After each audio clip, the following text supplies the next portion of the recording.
There's this moment, right before everything falls apart, where you can feel it coming. Like standing on a cliff and knowing the ground is about to give way beneath your feet. But you don't step back. You just stand there, waiting for the fall. I cheated on my husband with his best friend. And the worst part, I saw it happening, I watched myself do it, and I didn't stop. My name is Sarah, I'm 34 years old. I've been married to Daniel for 9 years. We have a beautiful home in the suburbs, 2 dogs, a garden I used to care about. From the outside, we looked perfect. That's what everyone said. Perfect couple, perfect life. But here's the thing about perfection. It's exhausting. Daniel and I met in college.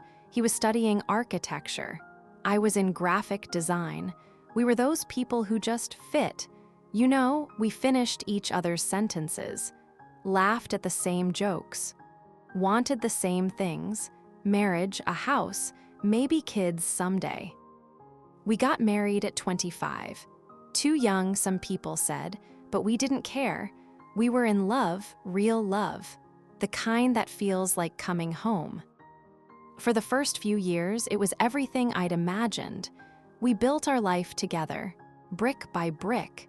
We saved for the house, adopted our first dog, Max. Then Luna came a year later. Daniel got promoted. I started freelancing. We had dinner parties, game nights with friends. And Marcus was always there. Marcus had been Daniel's best friend since high school, 15 years of history between them. Brotherhood, Daniel called it.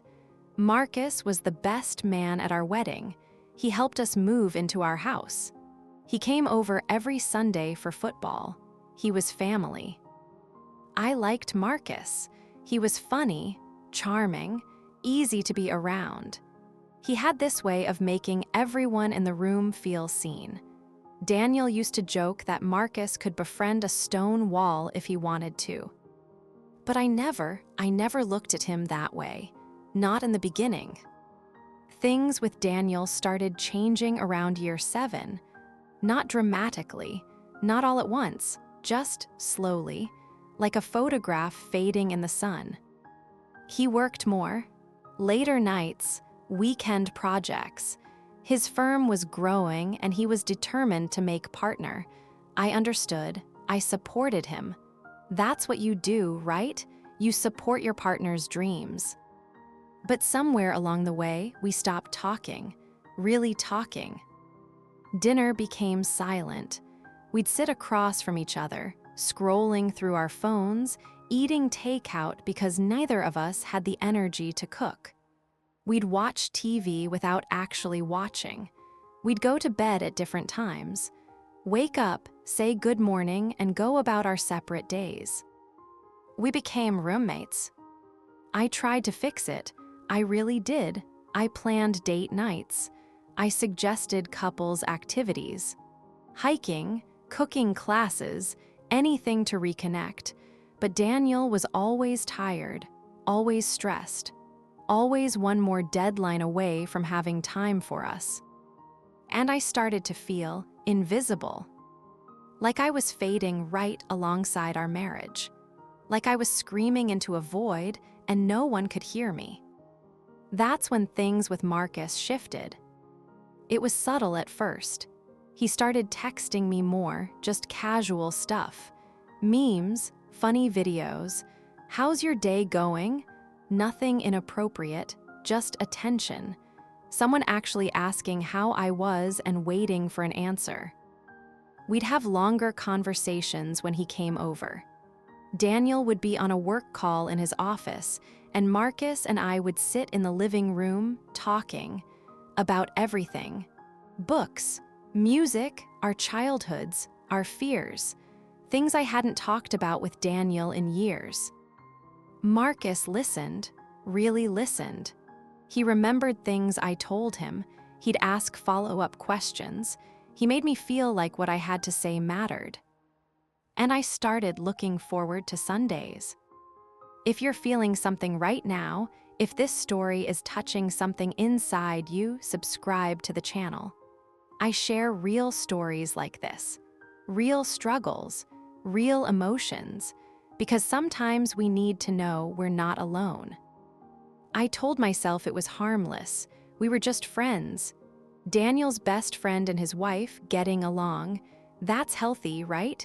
That's normal. But then there was this one night. Daniel was away for a work conference, 3 days in Chicago. He'd been gone before, but this time felt different. The house felt emptier than usual, quieter. Marcus texted me that evening. Want some company? I'll bring wine and actual conversation. I should have said no. But I didn't. He came over around 8, brought a bottle of red wine and Thai takeout. We sat on the living room floor, containers spread out between us, talking like we always did. But that night, something felt different. There was this energy in the air, this awareness. I noticed things I hadn't let myself notice before. The way he smiled, the way his voice softened when he said my name, the way he looked at me when he thought I wasn't paying attention. And the terrifying part, I liked it. We drank the wine, we talked about our 20s, our mistakes, our regret. He told me about a girl he almost married, how he'd let her go because he was scared, how he regretted it every day. Do you think we get second chances? He asked. At what?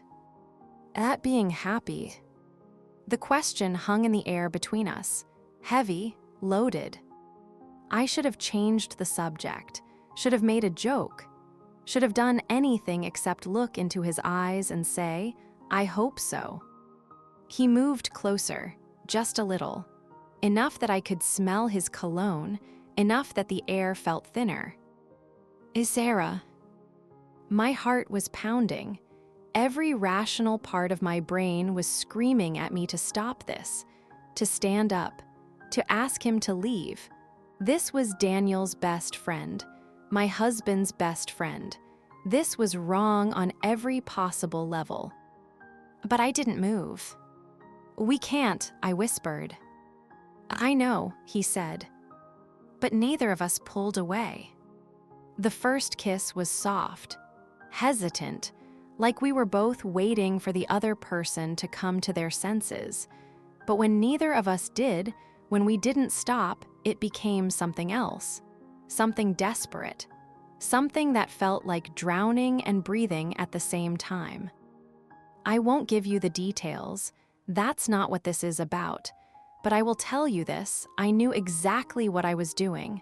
Every second, every choice. I wasn't drunk. I wasn't confused. I was completely, painfully aware. And I did it anyway. He left around midnight.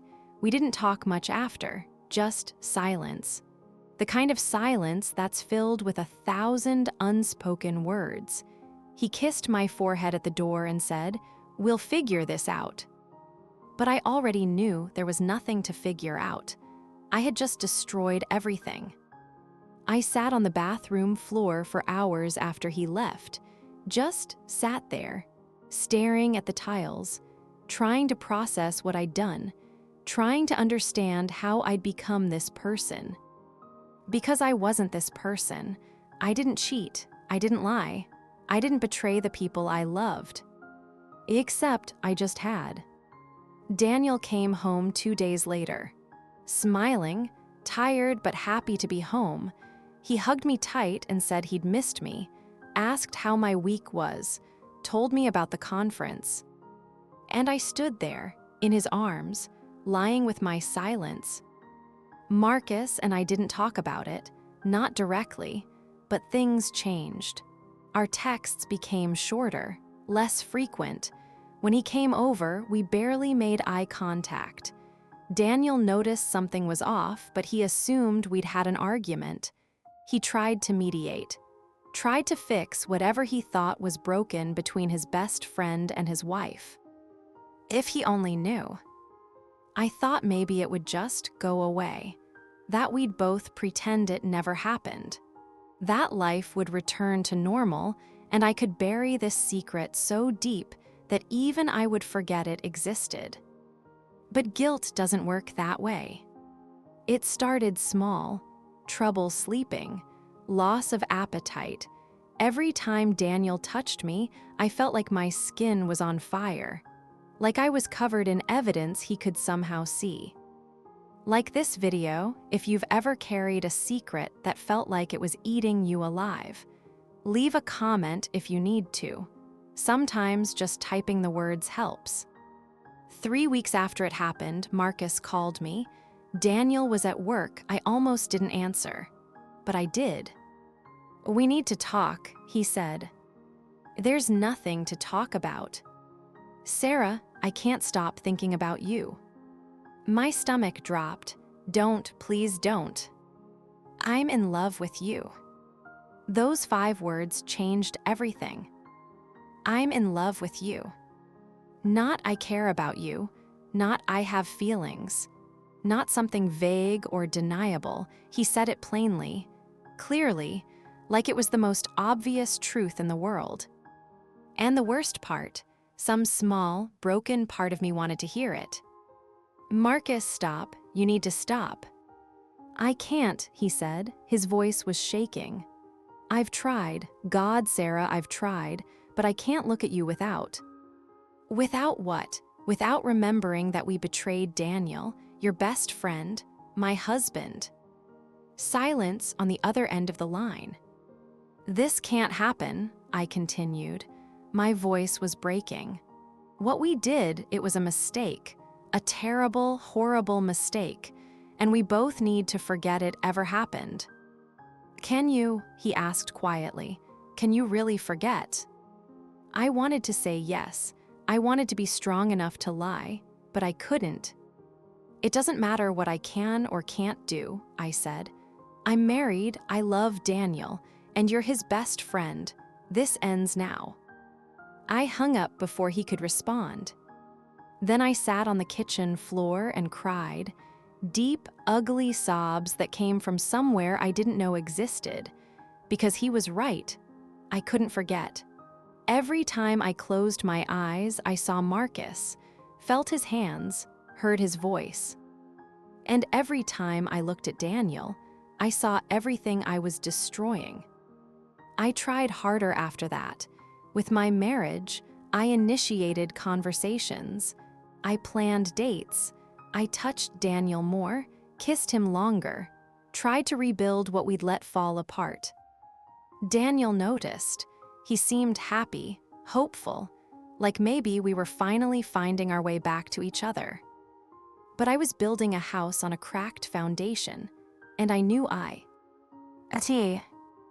Marcus stopped coming over. He told Daniel he was busy with work. Daniel was disappointed but understanding. He texted Marcus, called him, tried to maintain their friendship. And I said nothing. 2 months passed, then 3.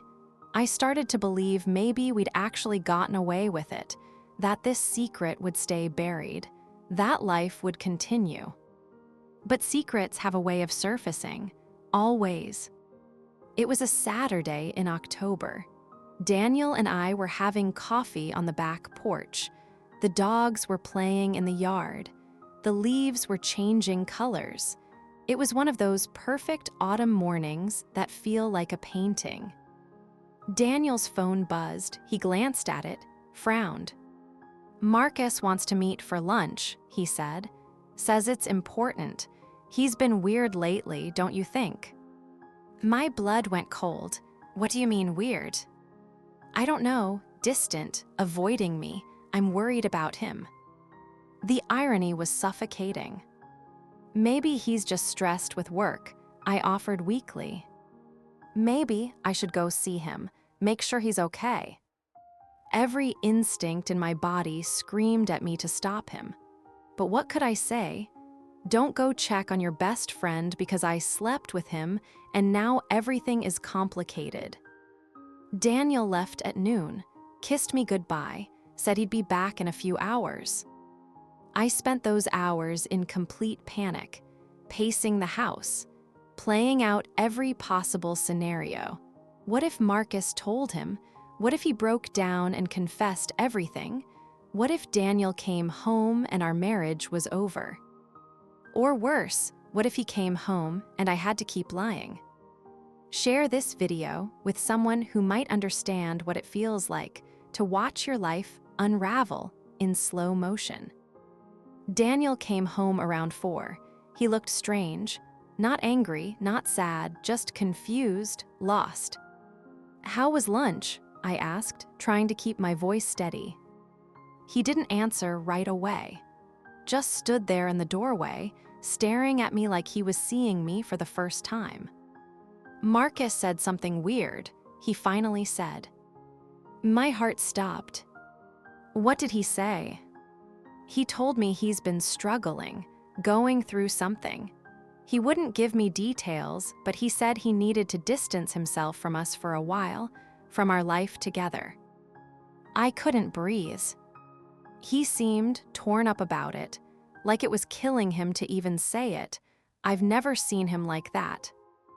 Daniel sat down on the couch, rubbed his face with his hands. I asked him if I'd done something wrong, if I'd hurt him somehow, and you know what he said. I shook my head, unable to speak. He said, "You've never done anything wrong.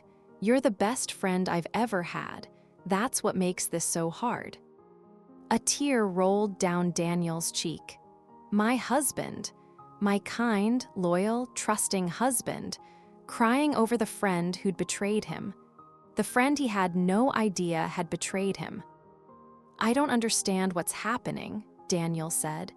"I feel like I'm losing him, and I don't even know why." I sat down next to him, put my hand on his shoulder, and I hated myself more than I'd ever hated anything in my entire life. Because Marcus had protected us. He'd taken the pain, the distance, the loss. He'd sacrificed his friendship with Daniel rather than destroy our marriage. And somehow, that made everything worse. The next few months were the hardest of my life. Daniel grieved the loss of his friendship with Marcus like a death. He'd text him occasionally, short messages. "Hope you're doing okay.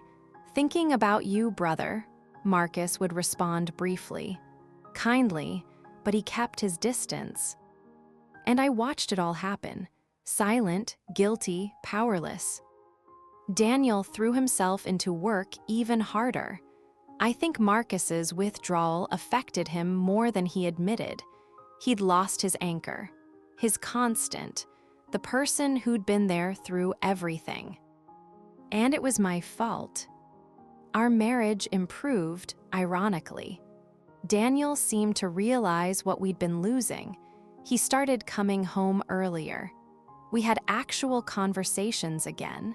We laughed. We made love with intention instead of obligation. But I couldn't fully be present.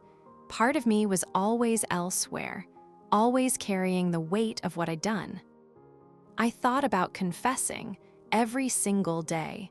The words would form in my mind. "Daniel, I need to tell you something. I made a terrible mistake." But I never said them. Because what purpose would it serve? To ease my conscience?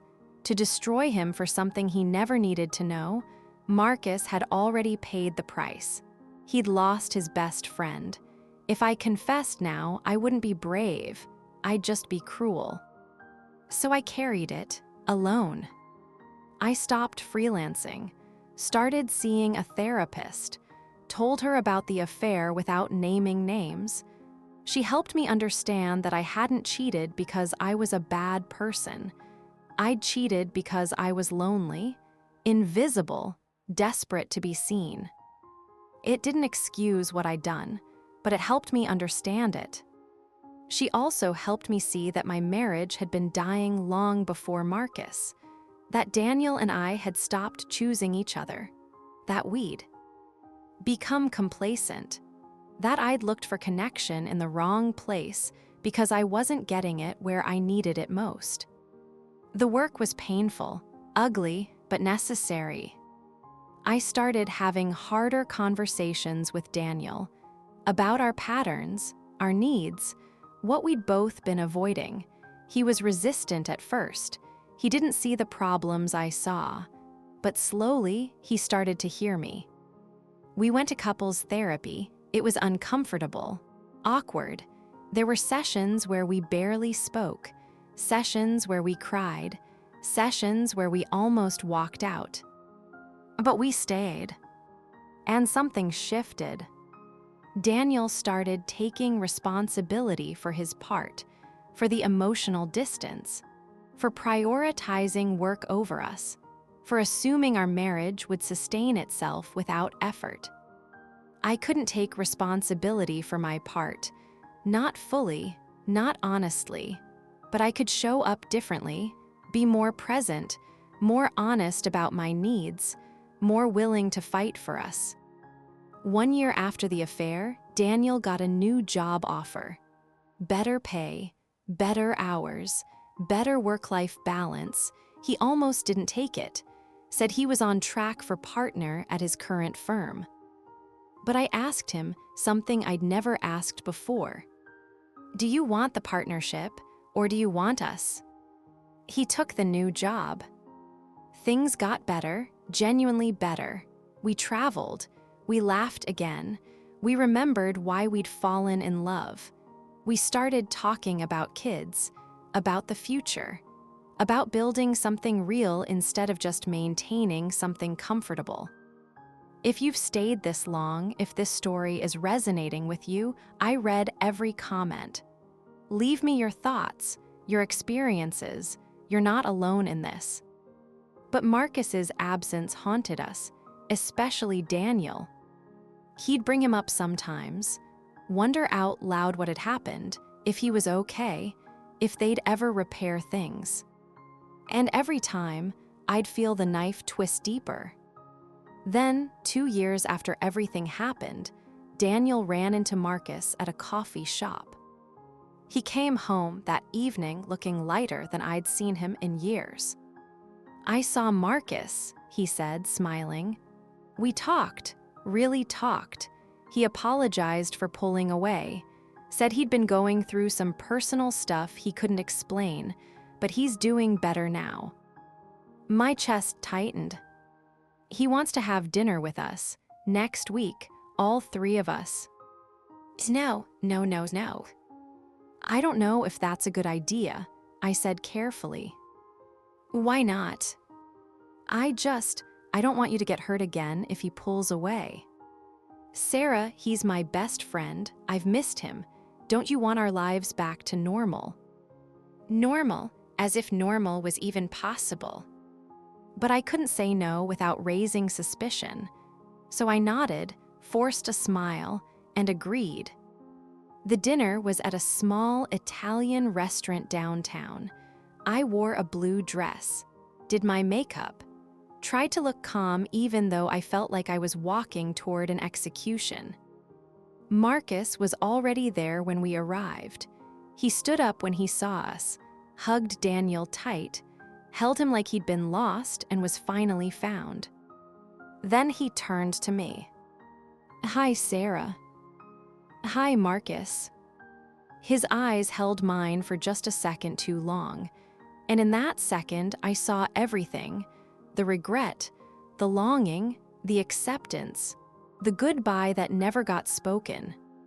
Then he looked away, smiled, and we all sat down like adults, like friends, like people who hadn't shattered each other. Dinner was surreal.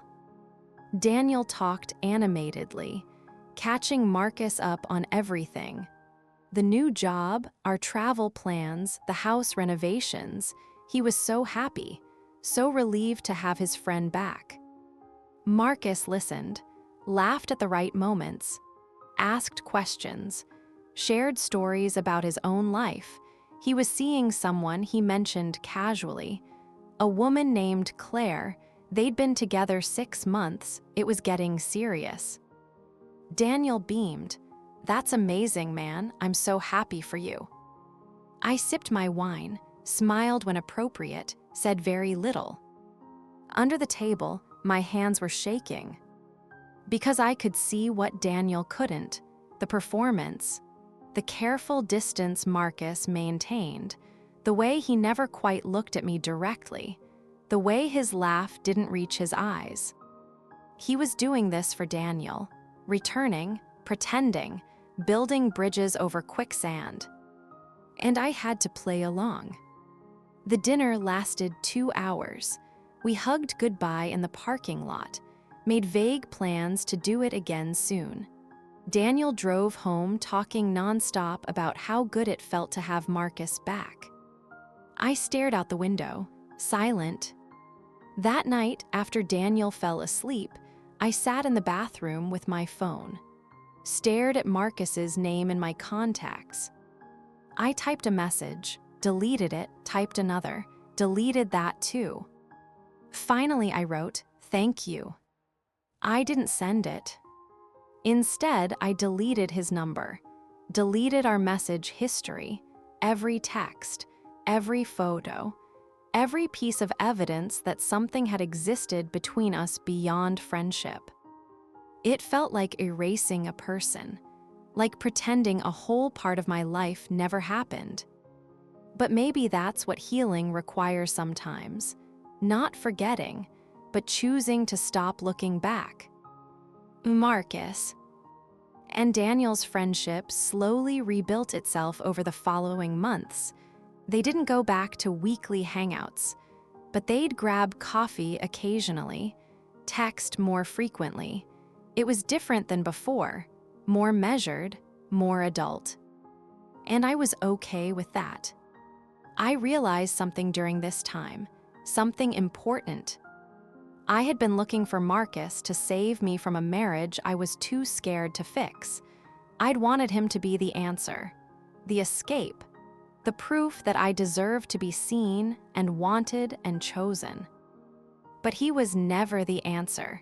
He was just a symptom of a deeper problem. The real work wasn't about Marcus. It was about me, about my marriage, about learning to ask for what I needed instead of waiting for someone to guess, about showing up honestly instead of fading into the background and resenting the emptiness. Daniel and I continued therapy. We kept fighting for us. And somewhere along the way, we fell in love again. Not the easy, effortless love of our 20s, but something deeper, more intentional, built on honesty and work and choice. We had our first child last spring, a daughter, Emma. The day she was born, Daniel held her and cried. "I never knew I could love something this much," he whispered. I watched him, this good man, this faithful husband, this father, and I felt the full weight of what I could have destroyed. Would I tell him, ever? I don't know. Some days I think he deserves to know the truth. That honesty is the foundation of real love. That secrets corrode everything they touch. Other days, I think the truth would only serve my need for absolution, that it would hurt him for no reason, that protecting him from pain I caused is the least I can do. I don't have an answer. Maybe there isn't one. Maybe this is just what it means to be human, to make mistakes, to carry them, to do better, to choose love even when it's hard, even when you've failed at it, even when you don't deserve it. Marcus sent flowers when Emma was born. A beautiful arrangement with a simple card. "Congratulations, she's lucky to have you both." I cried when I read it. Because I understood, we were saying goodbye. Again, finally, for real this time. Not with anger or drama, just with acceptance, with recognition that some doors close, some chapters end. Some people come into your life to teach you something, and then they leave because that's what's supposed to happen. I never responded to the flowers, and he never reached out again. If this story touched you, subscribe to the channel. Real stories, real struggles, real growth. We're all just trying to figure this out together. Emma just turned 1 last month. She has Daniel's eyes, my smile. She's curious about everything. Fearless, always reaching for things just beyond her grasp. I watch her sometimes and wonder what kind of world she'll inherit, what mistakes she'll make, what secrets she'll carry, what forgiveness she'll need to find. And I hope I can teach her what I learned the hard way. That marriage isn't something that just happens. It's something you build every single day with words and actions and presence. That being seen starts with showing up, really showing up, not the edited version, not the easy parts, all of it. That loneliness in a relationship is one of the deepest kinds of pain. But cheating isn't the answer. It's just trading one kind of pain for another, a worse kind. That guilt is a terrible companion. It doesn't leave just because time passes. It doesn't fade just because you want it to. You have to actively work to transform it into something useful, into change, into growth. Daniel is an incredible father, patient, present, exactly what I hoped he'd be. Our marriage isn't perfect. We still have hard days, moments where we miss each other even though we're in the same room, times when old patterns creep back in. But we catch them now, we talk about them. We don't let the distance grow the way we did before. Last night, after we put Emma to bed, Daniel and I sat on the back porch. Same porch where we'd sat 4 years ago when everything was falling apart. "Do you remember when we used to sit out here and barely speak?" he asked. "I remember. I was so lost back then," he said quietly. "I thought providing was the same as loving. I thought if I built the career, the house, the life, that would be enough. You were doing your best." "My best wasn't very good." He looked at me. "I almost lost you, didn't I?" My breath caught. "What do you mean?" "I could feel you slipping away. Year 7, year 8, I was too scared to acknowledge it, too proud to admit I was failing you, but I felt it." Tears filled my eyes. "We were both failing each other," I said softly. "But we didn't give up," he said. "That's what matters. We fought for this."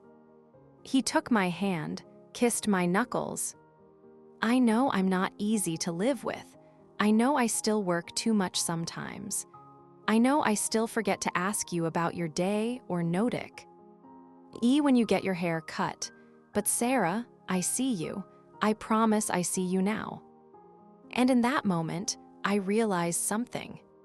He did see me, maybe not everything, maybe not the darkest parts, but he saw the me that was here now, the me that was trying, the me that was choosing him. And maybe that was enough. Maybe we don't have to confess every sin to be forgiven. Maybe some things we carry alone.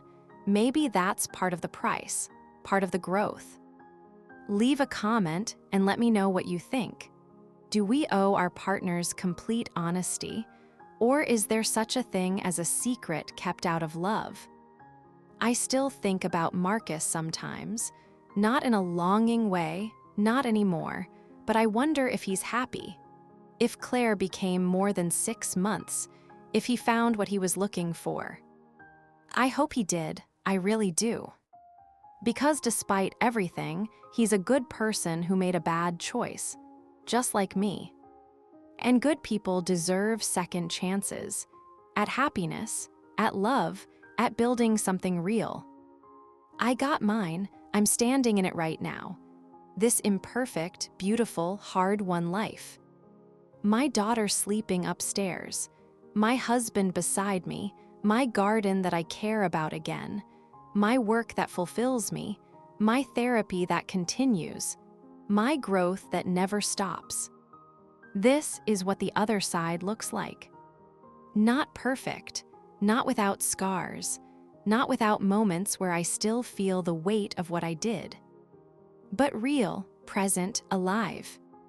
And maybe that's the point, not to erase our mistakes, not to pretend they never happened, but to let them change us, shape us, make us more aware, more careful, more grateful for what we have. I cheated on my husband with his best friend. And I've spent 4 years becoming someone who would never do that again. Not because I'm scared of getting caught, but because I finally understand what I have to lose. There's something I haven't told you yet. About 6 months ago, Daniel and I were at a birthday party for one of his colleagues. It was a backyard thing. Casual, families everywhere, kids running around. And I saw her, Claire. She was there with Marcus.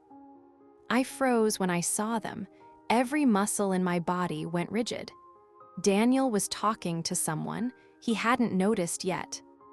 But then he turned, saw them, his face lit up. "Marcus, man, I didn't know you'd be here." They hugged that brotherly hug men do. Strong, brief, genuine. "Sarah, you remember Claire," Marcus said, introducing the woman beside him. We'd met once before, briefly, at a group dinner months back. She was kind, intelligent, worked in nonprofit management. The kind of person who made you want to be better just by being around her. "Of course," I said, shaking her hand. "It's good to see you again." Emma was in my arms. She reached toward Marcus, curious. He smiled, asked if he could hold her. I hesitated for just a second, then handed her over. And I watched Marcus hold my daughter, saw the gentleness in his face, the way he bounced her slightly, made funny faces that made her giggle. Daniel was beaming. "She likes you, man." "She's beautiful," Marcus said quietly. "Really beautiful." He looked at me for just a moment, and in his eyes I saw peace, acceptance, genuine happiness. Whatever had been between us, whatever hurt had lingered, it was gone, healed, transformed into something else. He handed Emma back to me, our fingers brushed accidentally. No electricity, no tension, just two people who'd once meant something different to each other and now didn't. "Congratulations," he said, "on everything. You two have built something really special." "So have you," Daniel said, clapping him on the shoulder. "Claire's amazing." We talked for a while, all four of us. Easy conversation, laughter, stories about work and family and the general chaos of adult life. And then we went our separate ways. No drama, no loaded glances, just closure. That night, lying in bed, I finally felt something I hadn't felt in years. Forgiveness for myself. Not because what I did was okay. It wasn't, it never will be. But because I'd done the work. I'd carried the weight. I'd changed. I'd fought for my marriage. I'd become someone who understood the value of what she had. And maybe that's all we can do. Make the mistakes, learn from them, do better. If you've made mistakes you're still carrying, this message is for you. You're not defined by your worst moment. You're defined by what you do after it. I've been writing this script for weeks now, trying to figure out how to end it, what the lesson is, what the moral should be. But I don't think there is one, not a clean one anyway. Life is messy, marriage is messy, people are messy. We hurt each other, even when we don't mean to, sometimes especially when we don't mean to. We make choices we regret. We cross lines we can't uncross. We break things we thought were unbreakable. But we also heal, we grow, we rebuild. And sometimes the strongest version of something is the version that's been broken and put back. Together, the cracks are still there. You can see where the pieces were glued, but it holds, it functions, it's real. That's my marriage now, cracked, glued, real. Daniel doesn't know the full truth. Maybe he never will, and I've made peace with that. Not because I'm a coward, but because I've weighed the cost. And I've decided that protecting his heart matters more than easing my conscience. Some people will disagree with that. They'll say honesty is the only foundation for real love. That secrets destroy everything eventually. And maybe they're right. Maybe one day it will all come crashing down. Or maybe it won't. Maybe this secret will die with me, and my marriage will continue. And my daughter will grow up in a home filled with love, even if that love is built partially on silence. I don't know which ending I'll get. None of us do. All I can do is wake up every day and choose him. Choose us. Choose to be present and honest in all the ways I can be. Choose to never let the distance grow like that again. Because I know what happens when it does. I know where loneliness leads. I know the price of being invisible.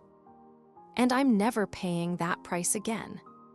This is the story I've been carrying, the one I could never tell anyone in my real life, the one that shaped me more than almost anything else. If you stayed until the end, thank you for listening, for not judging, for understanding that people are complex and life is complicated, and sometimes there aren't easy answers. Like this video if any part of this resonated with you. Share it with someone who needs to hear that they're not alone in their struggles. Subscribe for more real stories from real people navigating real life. And remember, you are not your mistakes, you're what you do with them. Thank you for being here.